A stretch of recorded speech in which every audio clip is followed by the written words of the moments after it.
This is ACC Nation with Will Ogenin and Jim Quist, featuring ACC sports news and interviews. Available on streaming radio, podcast, and YouTube. Welcome to ACC Nation. That's Will Ogenin. I'm Jim Quist. And we've got ACC sports on the plate again tonight and the NFL draft. And it's not so much a mock draft now. It's pretty close to the real thing. And those last-minute adjustments, well, there's been a few thrown into some of the mock drafts I'm looking at. The funniest one, I think, that the chatter that I hear, Will, is about Will from Kentucky. And I look in the mock drafts today, and it's sort of like, yeah, I thought he was supposed to be up in the top 5.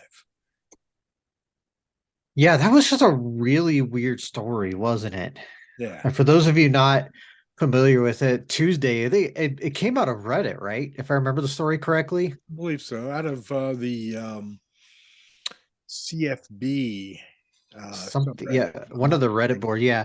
Somebody said that Will Levis had told people that he was going to go number 1 overall, and the betting markets just bit so hard on that. Suckers. That was and I saw that was and it was just like what I'm like, and you got a segment of draft people who cover the draft and watch college football say I wouldn't even take them in the first round, and you're thinking people are going to take them number 1 overall. It just seemed really weird, and I'll be honest with you, I wouldn't take him in the first round either. Well, what I'm seeing is he has a possibility of going in the first, but right at the very end. Oh yeah, we'll see. Yeah, depending on the mock draft, I think this is what the most intriguing part of the draft is. We feel like Bryce Young's going number 1 overall, right? Really, number 2 is where it really gets interesting, because Houston has the number 2 pick. They're looking to potentially trade out, or they're not. Get the sense that they may not be taking a quarterback, even though a lot of people think they should. But they have a new head coach who's a defensive background, and maybe they want to start building there. Not that the current quarterback is any good either, but Well, there's several mock drafts, as everybody knows, but I'm looking at CBS and one in particular here, which is the prospect rankings. This is really not a mock draft. This is the prospect rankings that I'm looking at. The mock drafts are kind of following this, depending on who you're looking at in the mock drafts in CBS. But they have Will Anderson as an edge out of Alabama being the number 1 prospect. Bryce Young out of Alabama, the quarterback, as being number 2. Jalen Carter out of Georgia, a defensive lineman, at 3. And C.J. Stroud out of Ohio State has actually dropped. He was at 2 earlier today, as a matter of fact, just a few moments before I opened this up again. And Robinson out of Texas, a running back, is at number 5. He was at one point also there at number 1, which I don't get. There's so much talk about him. He's such an intriguing figure because running backs don't go in the first round generally anymore. If most of them are second, third, fourth round picks who in the year, because running backs are now just disposable. They're not the Barry Sanders of the world that you can give 30 carries to in a game and expect them to stay healthy. That doesn't happen anymore. Yeah. But people think he's such a rare talent that he could be potentially a top 10 pick. Again, we'll see. I don't know. I'd have to let me go back to the mock draft that I was looking at here just a few Yeah. moments ago and Yeah, see. it depends on the mock draft you look at. Yeah. Some have them outside the top 10, some have them, right around 10. It's just very intriguing. You Um, have I've I, got I think it. that's the biggest, like I said, the biggest story around the draft is nobody really knows what's going to happen outside of the first pick. Yeah. I've got him at number 10 in this particular mock draft that I'm looking at. Again, To CBS Philly. Sports, going to Philly. Yep. Uh-huh. Um, you know, okay. I'll give that one Mhm. because maybe he is one of those rare talents you find at running back. But as you said, they're disposable anymore. And it's Yeah. sad to see, but we can go from suddenly having the NFL being a quarterback centric, pass sort of pass crazy sort of uh, overall game to getting back into the running backs again. Who knows? Because it kind of it just Yeah. swaps up every couple It's of years. Yeah, well, it all depends on who the quarterback is. I mean, you look at Philadelphia, who Bijan is mocked to. They're a very run heavy team because they use like three backs plus Jalen Hurts. It runs too. I mean, they do pass the ball. They got good receivers, but a lot of their offense is built on the ground. That's a good point. I would say that that's a very good possibility. Philly would be a great fit. Um, Yeah, so I was looking for specifically players out of the ACC who are going to go in the mock draft, and 15 is the highest that I've seen so far for Zay Flowers. And basically Flowers has sort of taken over as the top ACC player to be picked for the most part on most mock drafts, not all of them. Um, what I found interesting is Kalijah Cansey out of Pitt, who's a defensive lineman. His stock has really gone up quite a bit. Um, and it's not overall. I mean, you can look into the prospect rankings, and he's not quite as high as somebody like Miles Murphy out of Clemson. But for one reason or another, people are going, "Hey, Cansey is the guy to take." And as you point out, Houston having a defensive coach, they look at this and they go, "Hey, we need people like this." And I'm looking at the top list here of this is the one that gets me again. Round one, pick 4, Anthony Richardson, Florida quarterback. Yeah, I don't yeah. see But the thing about Cansey is, he's measured at 6'1", 281 pounds, and he ran a 4.67 40 at the combine. That's just crazy. And yeah. that doesn't always like compare out, just because you run fast doesn't mean you're a good player, but he's got the resume at Pitt to prove he's a really good player. And I think a team will be very happy to have him. Yeah, I don't think there's any doubt about that. I going down this list, and this keeps being updated here. Um, they have moved Zay Flowers up to round one, pick 13 now. So And he's like you said, it depends on who you're looking at. I have one in front of me from Charles Davis of NFL Network, and he has him at 21, the Chargers. And I mean, great spot, but geez, it feels like he's been all over the place because he's probably going to play at the slot at the NFL, and who needs a slot receiver? And the Chargers definitely need him. There's a team that a couple picks after them that could use potentially a slot receiver. A team that's headquarters are not far up the road from me, but they could use them. But yeah, it's just I think it's just real interesting because there's no consensus.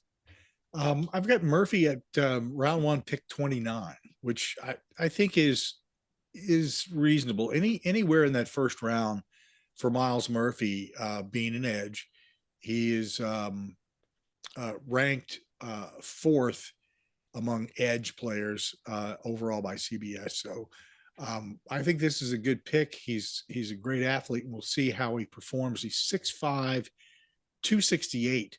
Now, Mhm. whether or not I think that's a really good height and weight for somebody who's playing edge, depending on the team he goes to. He's projected to go to New Orleans.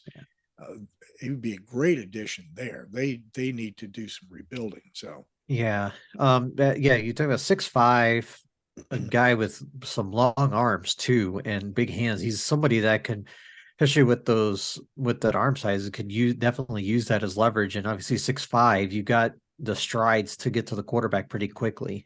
May not be a quick guy, but he could certainly get there fast. yeah. Now we talked about Will Levy's the quarterback out of Kentucky. They have him in a trade, a mock trade from Kansas City to Tennessee to be their quarterback.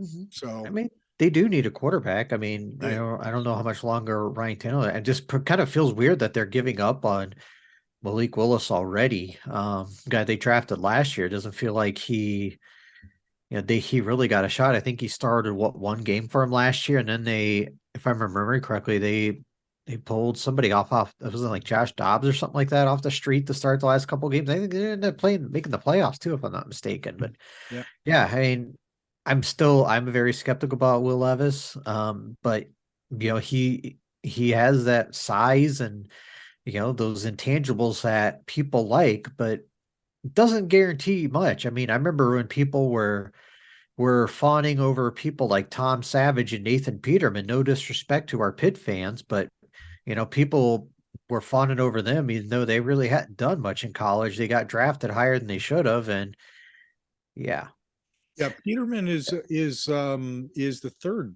number three quarterback with the Chicago Bears, and I remember him last year in the season finale against the Vikings. He certainly helped the wrong team. yeah. Well, he must be doing Yeah, something right in practice. So, you know, keep him around. He's a hopefully not scandalous photos. scandalous photos. That'll do it every time. It's funny you should bring that up. Um, Speaking of scandalous photos, uh, for those of you watching on YouTube, you know exactly what we're talking about. No, you don't. There's nothing, but trust me, if you're listening to the audio segment of this and you're rapidly trying to get to YouTube to find the scandalous pictures, yeah, well, no, you won't. It was a nice thought. yeah, Maybe we'll find some of the other players that are the prospect rankings here. I've found some interesting people here. Notre Dame, and again, I always have to explain this. We include Notre Dame in this, even though this is ACC Nation, because Notre Dame plays multiple games against ACC competitors, and it's always good to keep in touch with what's going on with the Irish, even though you may not like them. Michael Mayer of Notre Dame is the tight end, 6'5", 249, and he is listed pretty high up there. I don't think he's going to be anybody that you see go in the first round. Um, this is maybe late if anything, but yeah, hmm, he's intriguing. I'm not gonna lie. There are teams that maybe at the bottom of the first round could use a tight end. He's got, if you remember, he was a lot of the reason Notre Dame had any sort of success in the passing game last year because if all else fails, throw it to Michael Mayer. right. And something, 6'5", 249. Yeah, good size. That's a great target for a tight end. Mhm. You're not going to get somebody who is as a tight end. They're not going to be flying down the field. Okay, it doesn't happen. But when you need those really important yards and somebody that you can, a dependable go-to guy, I'd say that Yeah. he's that sort of player. The good old safety blanket. Yes. Yeah. exactly. And there are photos. Um, so next on this list, boy, the crazy thing here is I the prospect rankings that I'm looking at are bouncing around. So I'm looking at somebody in one position, and the next thing I know, it's boom, it's moved someplace else. Brian Breesy out of Clemson, defensive lineman, 6'6", 298. Now that's certainly somebody that I think should be going at least second, third round, right? I would venture to say he is definitively a second round draft choice. Yeah, the thing about him is remember he was one of the top commits in the 2020 class, I believe it was. Had some injury issues over the past couple of years. Tore his ACL in 2021 and had shoulder surgery in 2022. Um, if if he stays healthy, he's probably going in the middle of the first round just based off of potential alone. But the fact that he's had these injuries, and those are definitely going to be red flags to GMs and whatnot, you're probably going to see him no better than the back end of the first round, most likely, as you said, Jim, second round. Yeah, I'm going with second just because we brought this up in one of our prior conversations in regard to the injury aspect. You brought that up. You laid that out, and I'm just thinking to myself, if I were selecting, I would be a little antsy about that. Considering how many people you have out there that you can choose that you know are going to be at least equal, maybe even better, and that don't have that injury aspect. So it's one of those things. Injuries, boy, they can put people off, and at the same time, you can also grab somebody who's had some injuries, who's healed up. If you take a close look at them, and you find out that they're good to go. So they become a real contributor. They may not have as long a history with a team, but if you get anywhere from 3 to 5 years out of any player, premium years, it's above and beyond what you should be expecting, especially somebody who's in the trenches. So we'll see. Keon White, Georgia Tech edge, 6'5", 285. He is also somebody who is sort of lurking there in that second round. Yeah, I think that his stock has been pretty consistent throughout the whole thing. I think even when we did last talked about the draft recently, he was a second round pick, and I feel like that stock has been pretty consistent throughout. I mean, he was the best player on a defense that wasn't great, but doesn't mean you don't have talent. You've got special player like him who we think will probably go on early on Friday and help somebody out right away. That's right. And in case you didn't know, the NFL draft, the real stuff, the down and dirty nitty gritty, is Thursday, Friday, and Saturday. So if you haven't already parked yourself or reserved a place in a chair or couch or something to watch, you may want to jump on that as quickly as possible. Get your favorite drinks and munchies, and watch your team, or watch some of the multiple players from the ACC or whatever conference that you're fond of. Um, Go in the draft. It's always fun. As you had mentioned before, do wish it go a little faster in the beginning because everybody has a pretty clear clue as to who they're going to pick. So Yeah, we know who Carolina is going to take. Let's just move it on already. exactly.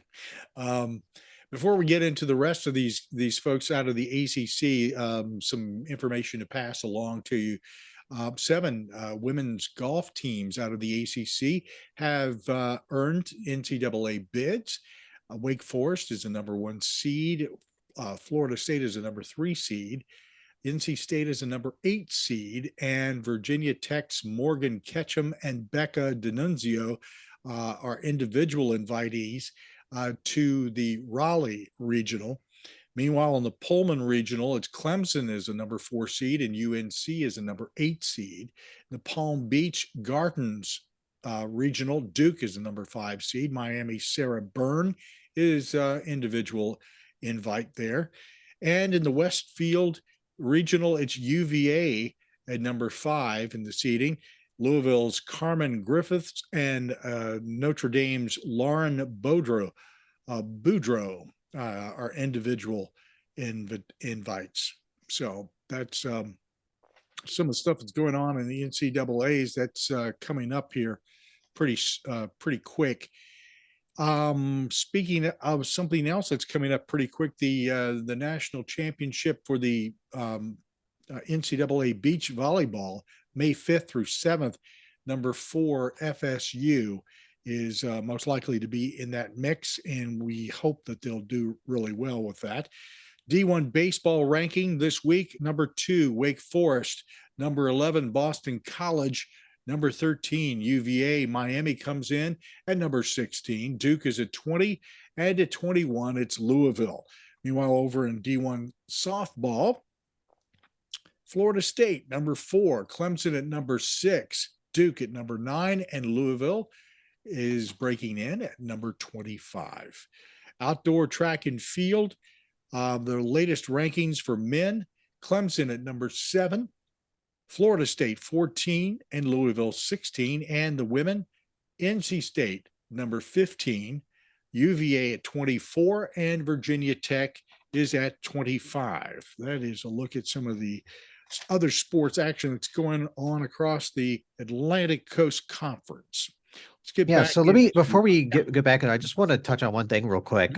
Since we're talking baseball, it's just a craziness to see, when you're looking at the D1 baseball rankings, and you even mentioned it, Wake Forest is at number 2. They've just been having a special season. They've been hitting really well. Yes. Sitting at 34-6 on the season. Boston College is probably the biggest surprise of everyone.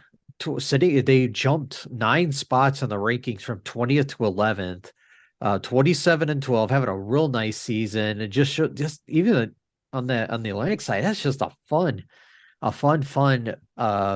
division. And there's just a lot of great baseball to be played. And you mentioned other teams that are ranked. Virginia sitting at 13. They had a rough weekend over the weekend, but then had a couple nice wins during the week, getting set up for a big weekend. Miami's in the rankings, and Duke and Louisville as well. Just really shows this ACC baseball has been really strong this year. It's awesome. And I strongly recommend, if you have an opportunity to head to the ACC baseball championship, do so. You most likely will be able to get tickets even now. I hope I didn't step in it by saying that, but typically you can get tickets. Depends on how they lay it out, on a day-to-day or a complete weekend or whatever. But you should take the opportunity to go to that because it's a great field. The action is just phenomenal. The crowds, there's so much excitement in ACC baseball. And I think, with good reason, these teams are just incredible. They're playing great baseball. And this year really looks promising for a trip for quite a few of them to head to Omaha. So we'll see how that works out. And Wake Forest, wouldn't that be cool if Wake Forest were to go to Omaha and win it? Yeah, right. It would be, it's awesome. It would be awesome because, Wake has been just as a program as a whole has really raised itself just in the last few years. Not just, obviously we're seeing baseball be number 2, but we're seeing football, they're 2 seasons removed from being in the ACC championship game. We've seen the basketball program, the women's team made the tournament a couple of years ago. Men's team did too, but they were really, really bad for a while. Now they're at least, making tournaments and just be putting a lot better product out on the floor too. And you're seeing a real shift in that school's athletic program, and it's really paying off. Let me and I know this may rub maybe everybody the wrong way.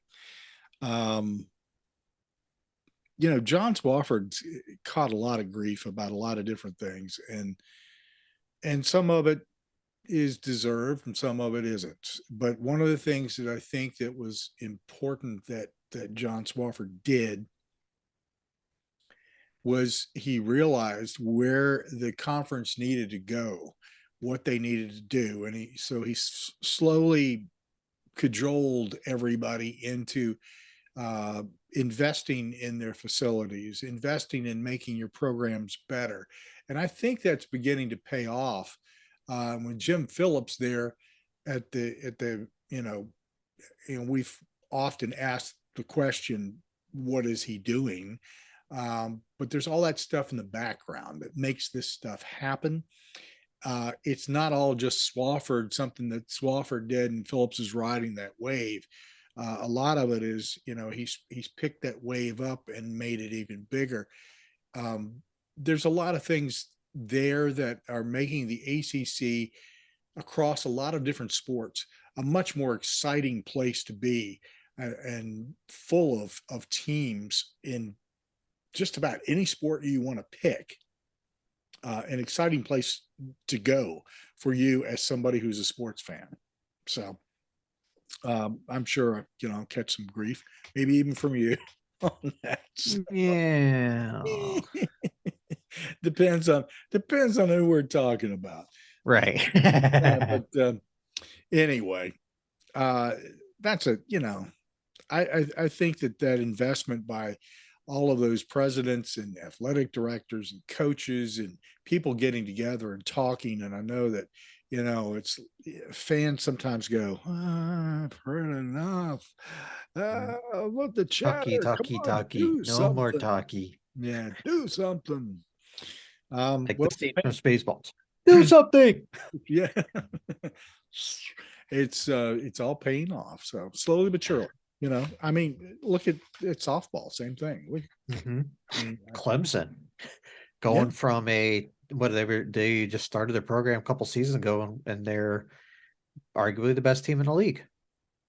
yeah. Even I was looking at rowing and the rowing rankings, and I must have missed that. I swear I thought I wrote that down. Hang on here, I did.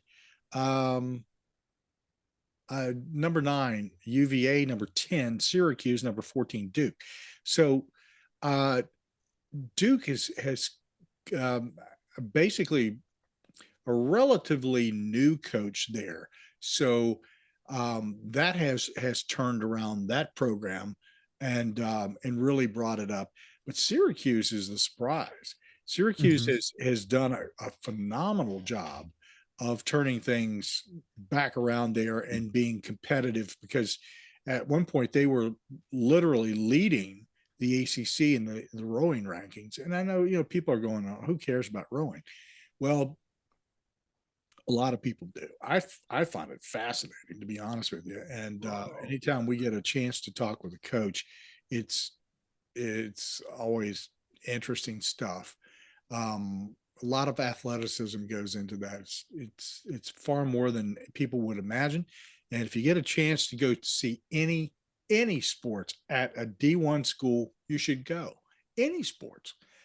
You may not like it, whether it's lacrosse or golf or whatever. Go watch it. Support those young men and women who are out there playing for your school, or for your conference or whatever. It's Go to cool. your local gym and try it. Yeah. Oh, hey man, the stuff they do in rowing, I don't. Phew, you talking about conditioning? Whew, Yeah, you really have, and we have the good core.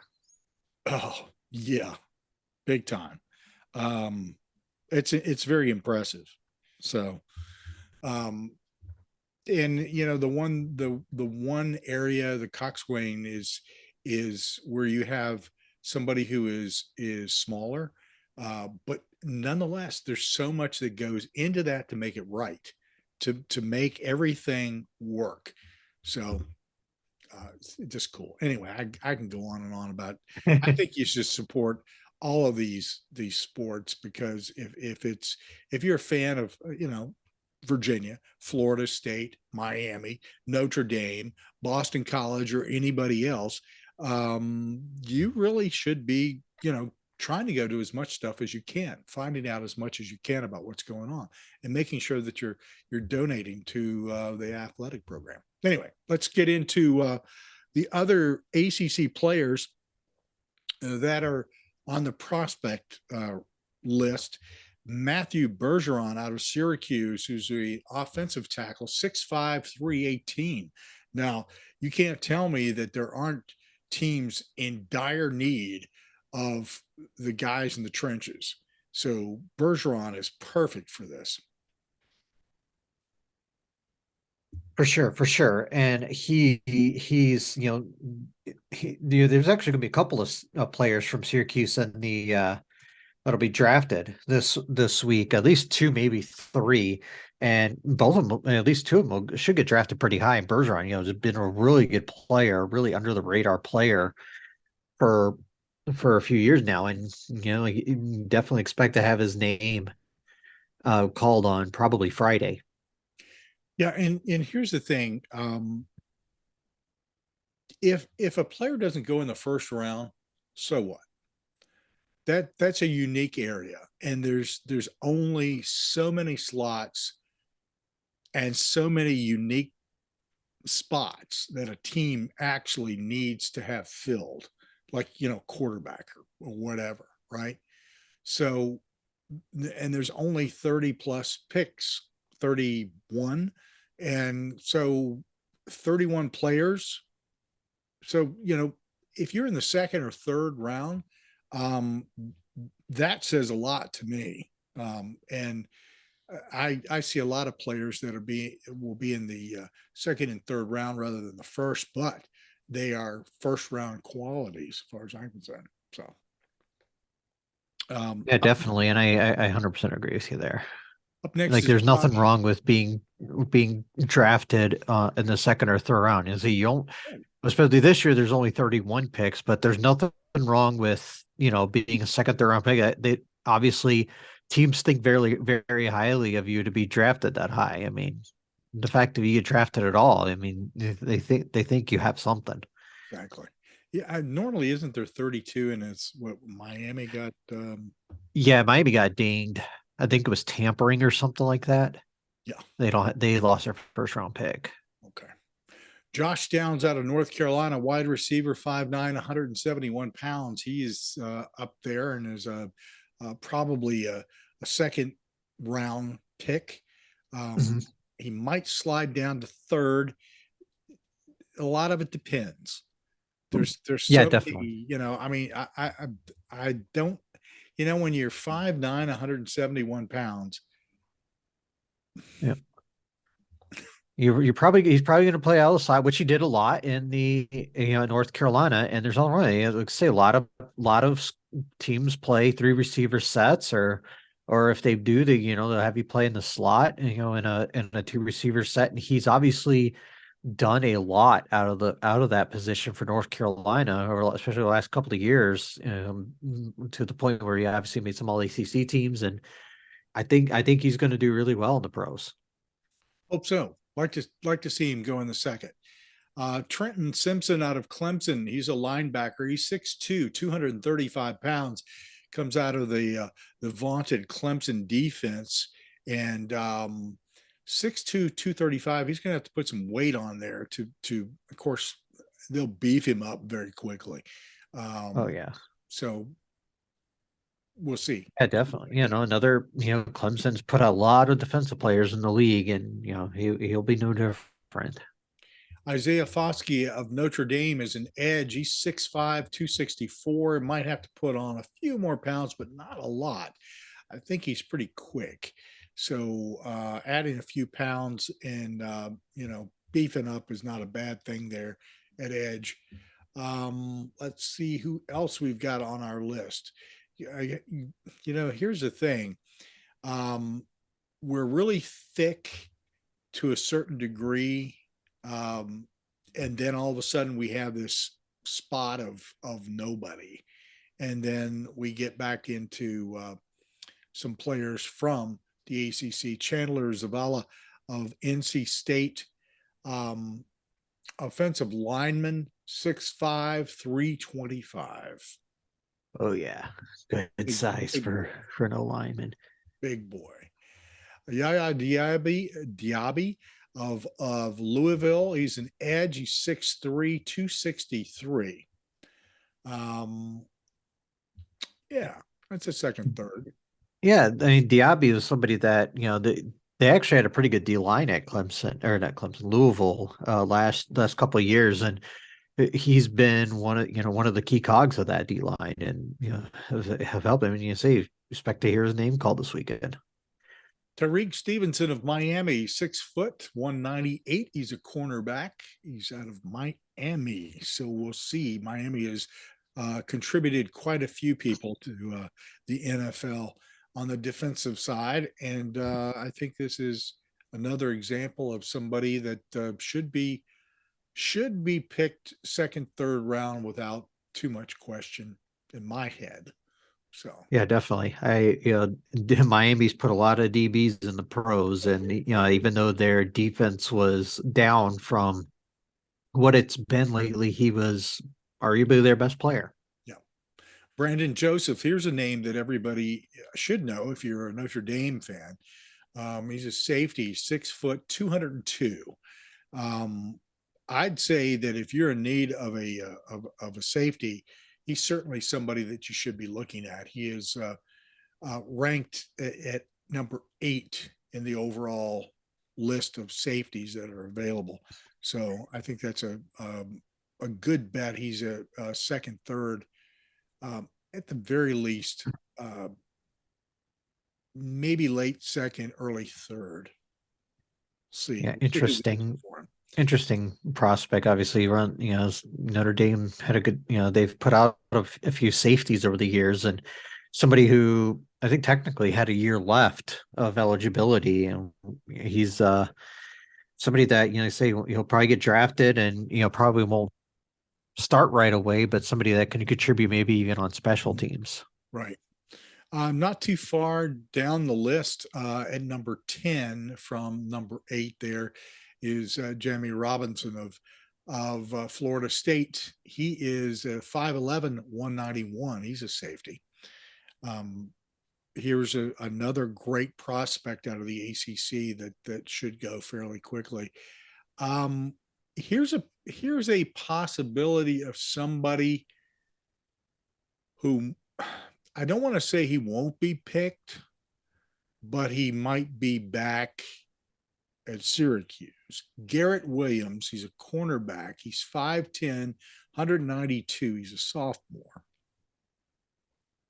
So, Yeah, and when I mentioned, um, guys from Syracuse who I think could be picked this weekend, he was the only one that came to mind. Again, another great safety. I think he'll probably go some potentially Friday, maybe early Saturday guy who was just a really strong player for the Orange out of their defense, and we knew that was we know Dino Babers is offense first guy, but their defense has been their strong suit over the last couple of years, and led by Garrett Williams, he will definitely have a good year, a good career, and like I say, you expect to hear his name called this weekend sometime.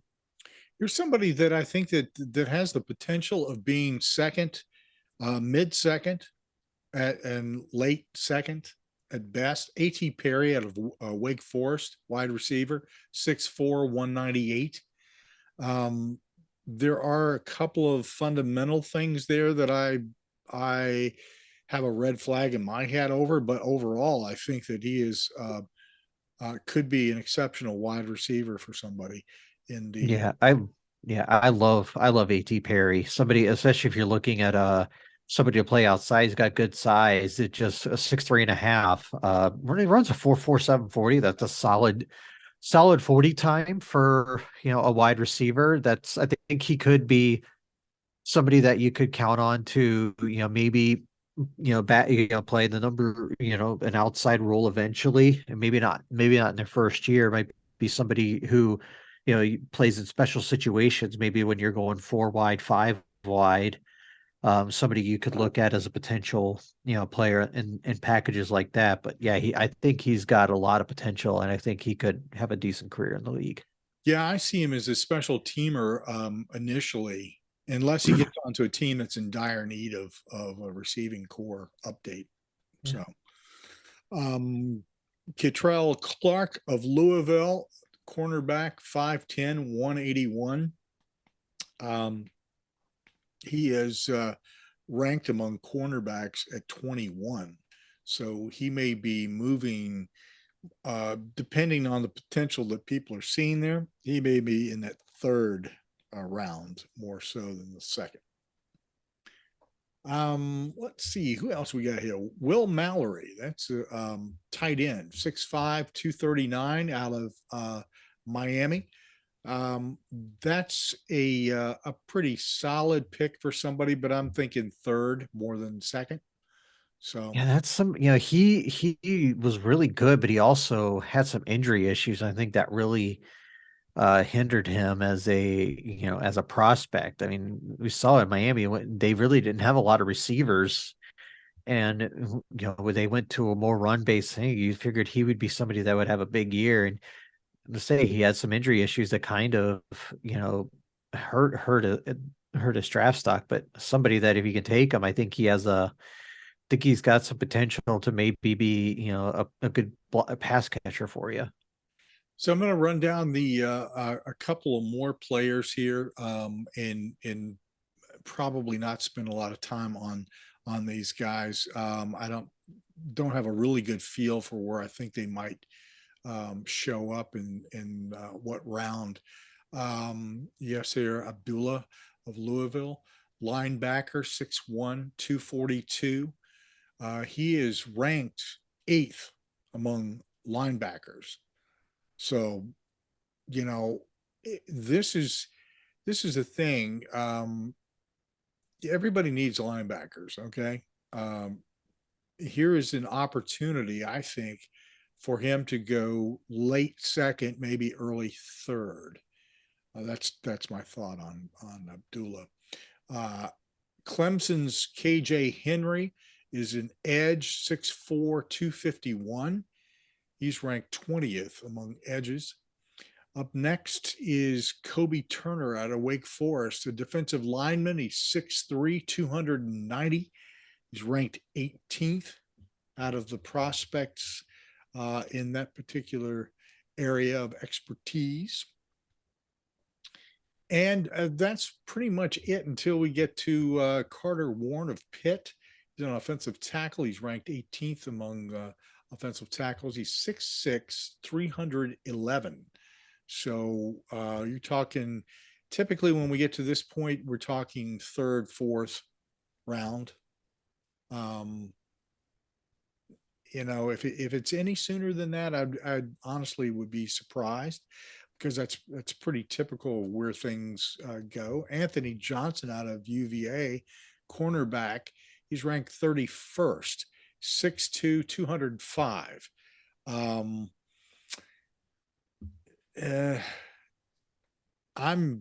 thinking probably fourth round for Johnson. Yeah, he might be.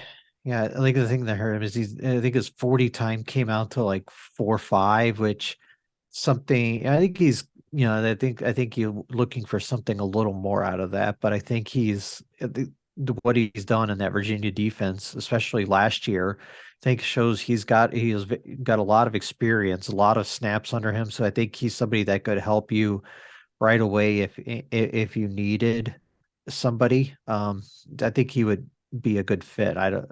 I think he's most likely a Saturday pick. Let me just run this by everybody really quickly. Here's here's essentially how this works, from the perspective of let's say Will and I, looking at things and thinking where somebody might go, um, as fans, okay, we can make these projections, but we don't have the complete information that the people in at these NFL teams do, obviously, right? You know, Mhm. they visit, they watch them at pro days, they have conversations with them, sometimes invite them back, they have workouts, etc. They're gaining all this information that will give them some kind of an idea, including looking at them from a physical standpoint with Mhm. doctors and whatnot. But that gives them a perspective on some of these players that obviously no one else does. Okay, and that's why you will have these surprise picks at times where somebody will just kind of pop up out of nowhere. Or, we can say, well, we think somebody's going to go fourth or fifth round or sixth or seventh. Um,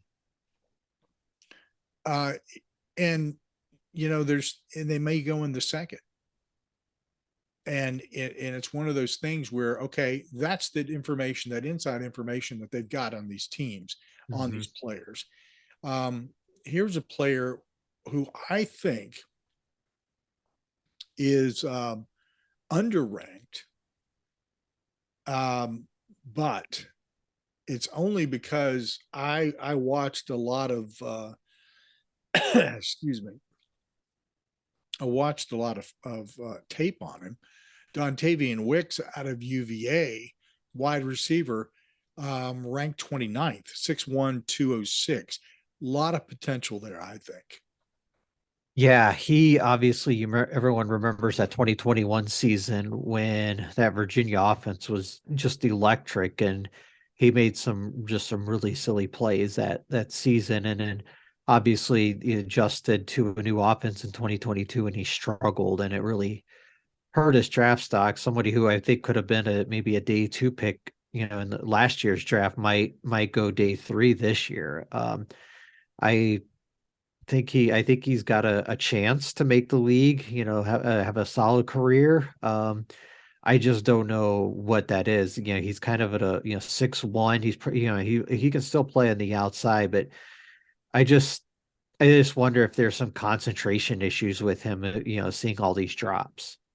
Yeah, yeah. That's something that you take a player like Wicks in the fourth or fifth, and he's a project.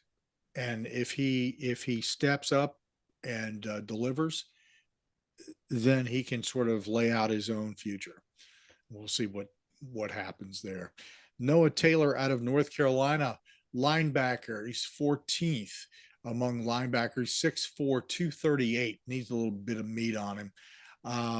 Trevor Reed out of Louisville, offensive tackle. He's ranked 20th, 6'5", 307. Drake Thomas, NC State, ranked number 16 among linebackers. He's 6', 230.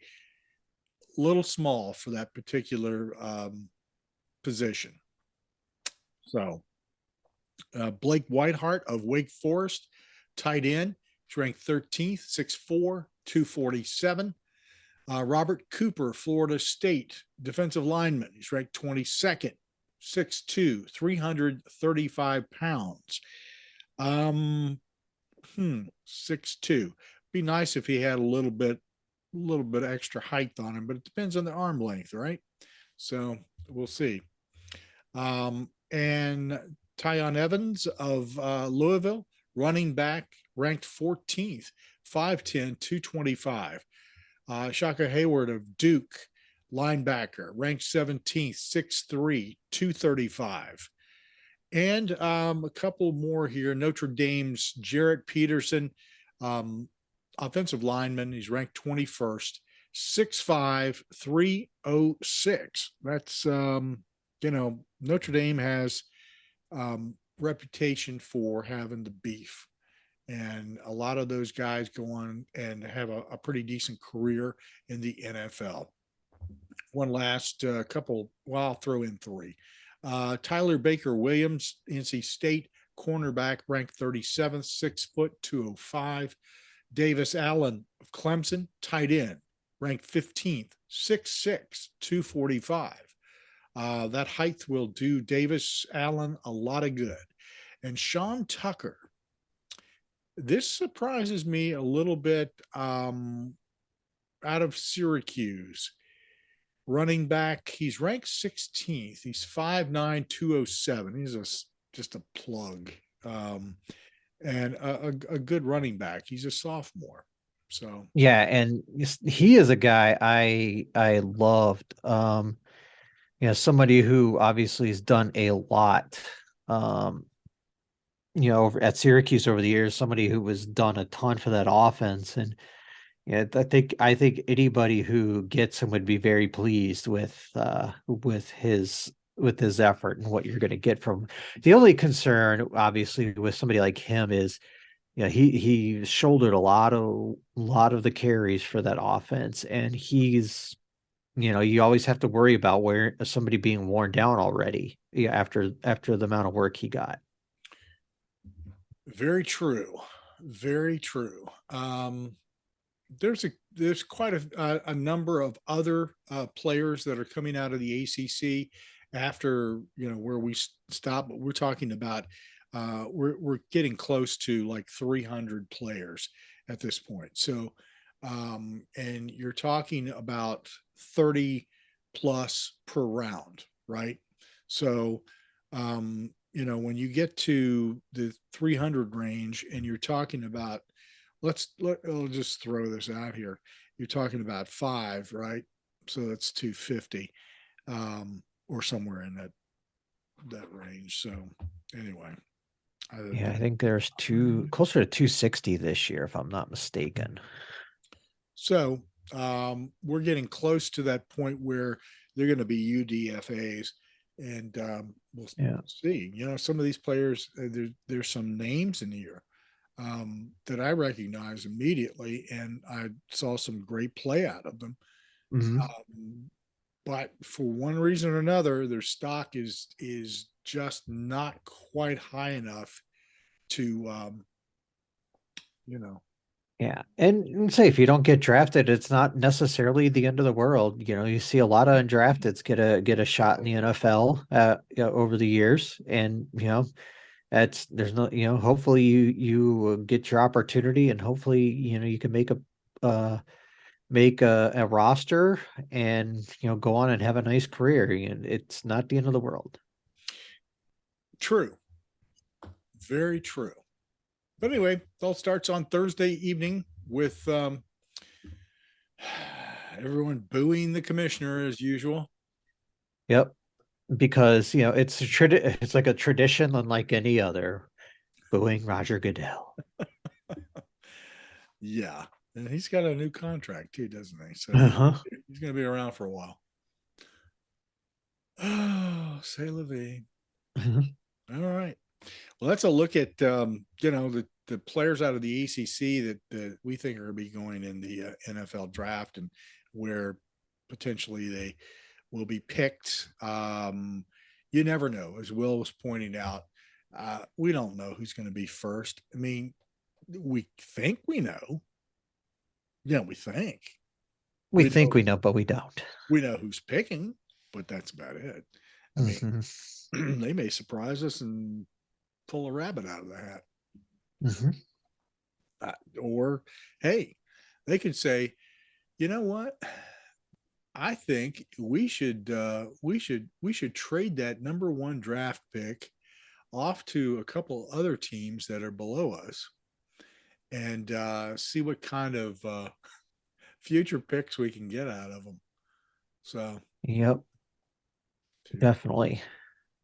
And just while we're wrapping up, I just want to give a shout out to Joe Ovia, somebody who is no longer with 99.9 The Fan in Raleigh after 13 years, and somebody who's obviously done a ton for radio in Raleigh. I actually got the opportunity to meet him at the Final Four in 2019 when I was here in Minneapolis. He and Adam Gold were up here, and they were doing shows from here. And one night I got to meet them at Surly for a drink, along with friend of the show, Caroline Darney. So I just want to give a shout out to Joe, and I hope he can land on his feet somewhere, in the future.